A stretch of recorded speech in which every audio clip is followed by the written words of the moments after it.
Yamaha's new P525 has just started shipping within the last couple of weeks. It's brand new, it's the update to the P515.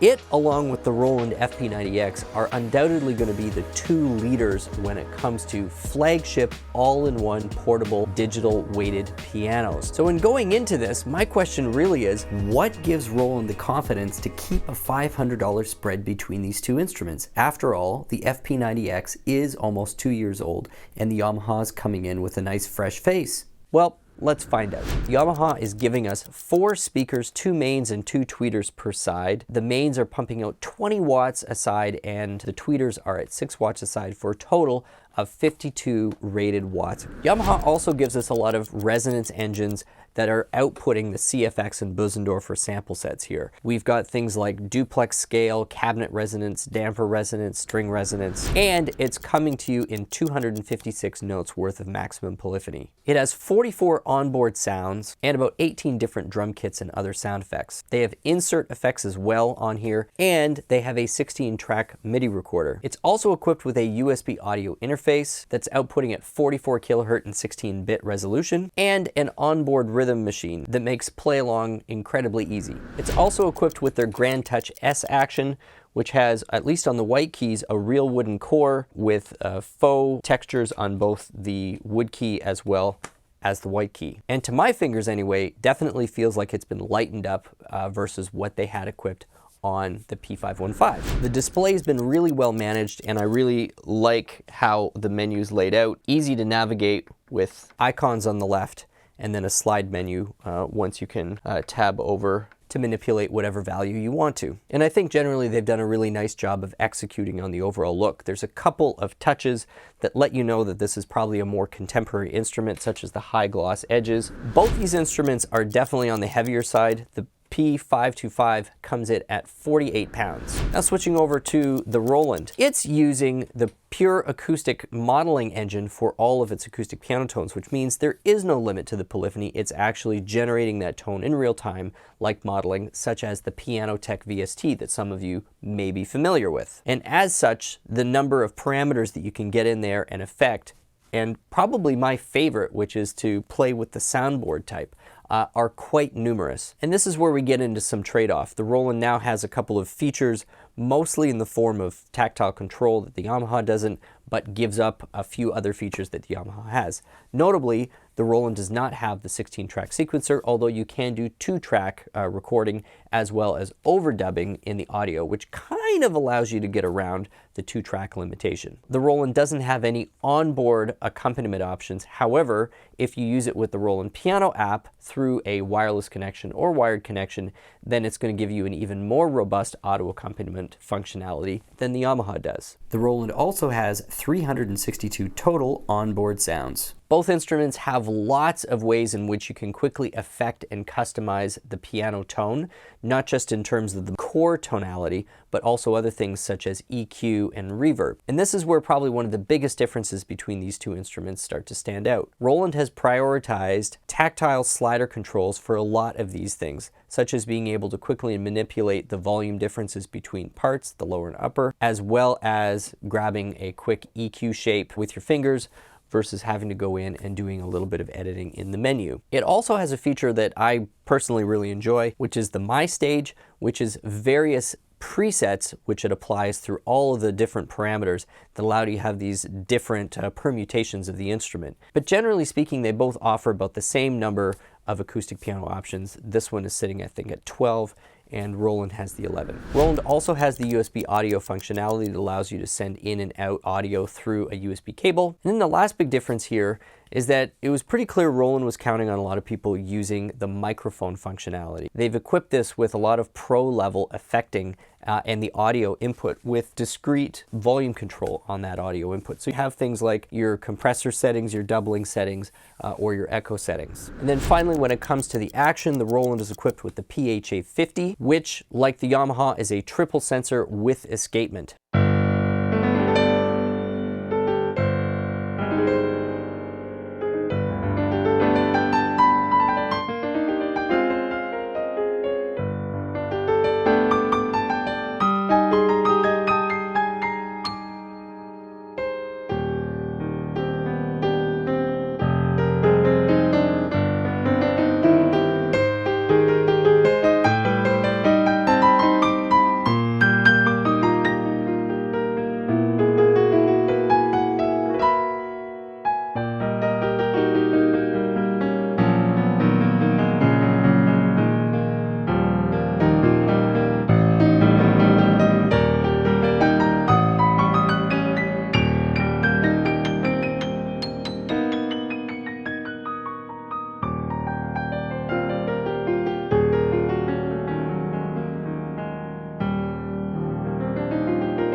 So the first sample I was playing was the CFX and the second was the Bösendorfer. The CFX is definitely the more dynamic of the two. I found that the Bösendorfer sample was a little bit constrained in terms of just the volume range that I had to play with. The CFX had tons of color and there's clearly quite a few sample layers going on there. I found that the soundstage, although it felt a little bit close, was very detailed. And without getting in there and doing a little bit of editing, there were a few moments where the bass maybe got slightly boomy, but certainly there was never any unwanted cabinet resonance, just more of a bit of a balance issue, which you could definitely go in and edit out through various types of EQs.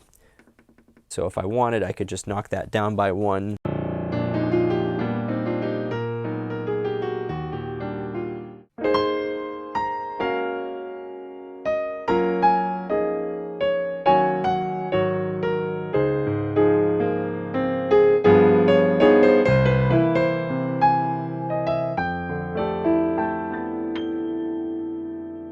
And let's just have a quick listen to some of the road patches.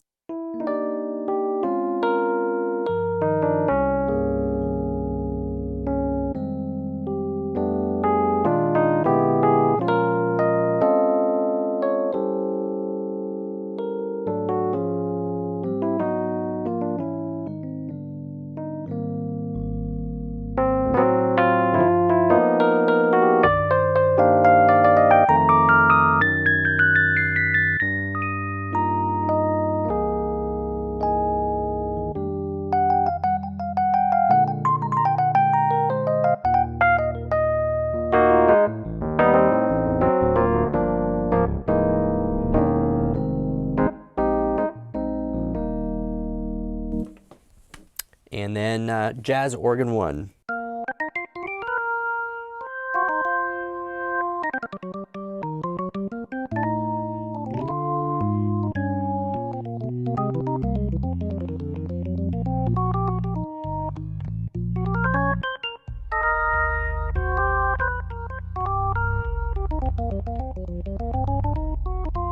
Now let's hop over to the FP90X and listen to it, starting just on the concert piano.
Generally, the presentation is a little broader. It feels like it's wider and it almost kind of wraps around you a little bit more. There were moments where the Yamaha seemed maybe slightly more detailed, like detail forward, but this feels a little more immersive.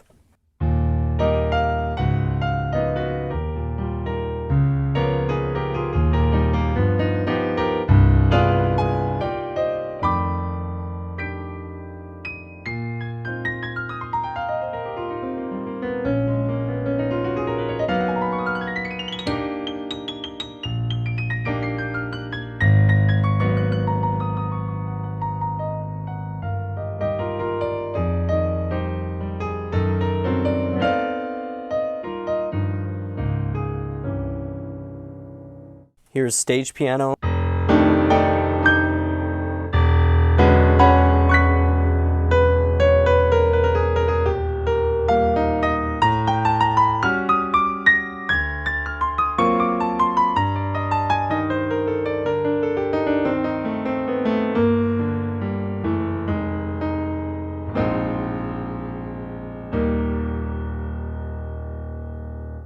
which really are the two main instruments. Of course, both of those patches, as we said in the beginning, are actually modeling, so it's not a direct sample you're hearing, just simply a model based on a real piano.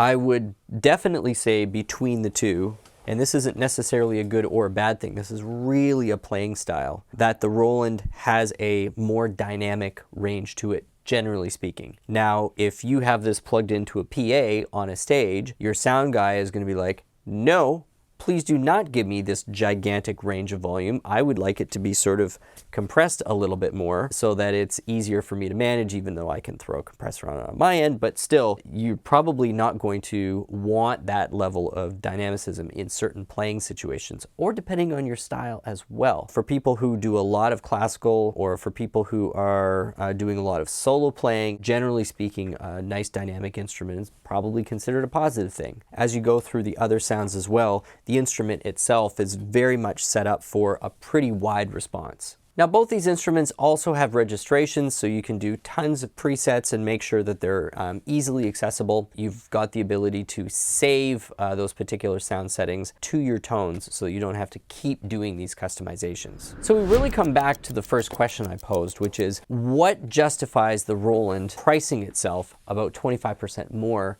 than the Yamaha? I think for the Roland to make sense, there's got to be a couple of things in place. For one, you got to be somebody who really enjoys getting in and being able to not just edit your sound, but liking the different levels of detail and expression that you can get out of that pure acoustic modeling engine. Second, the 362 onboard tones versus the Yamaha's 40 or so. Third, the onboard vocal microphone effects. The level of fidelity and control you have over those vocal effects coming into this really put it close to what a basic VST vocal mic setup would be. In other words, you're at a professional level, and if you're a serious singer and thinking about either using this as an input device and sending all that audio into a computer, this could be an incredibly good way to do it without having to get into expensive USB audio interfaces other than this. The Roland to me has a slightly warmer character to it, and somehow either the speaker configuration or the processing they've got going on it gives you a slightly more of a wrapped feel, whereas the Yamaha is very detailed, but a little more narrow and immediately in front of you. I think the Roland interface generally gives you more tactile, immediate, intuitive control, particularly when you're in a live setting. So whether all of those differences add up to a $500 premium in your world is of course going to be up to you and your situation. But certainly there are meaningful and specific reasons why Roland obviously feels confident to keep this price spread the way it is. Thanks so much for joining us today for my take on the new Yamaha P525 and how it compares to Roland's FP90X. If you enjoyed what you hear, if you got something out of it, please consider subscribing. We love to see new piano enthusiasts and aficionados joining this great community of people. Take care, and we'll see you soon.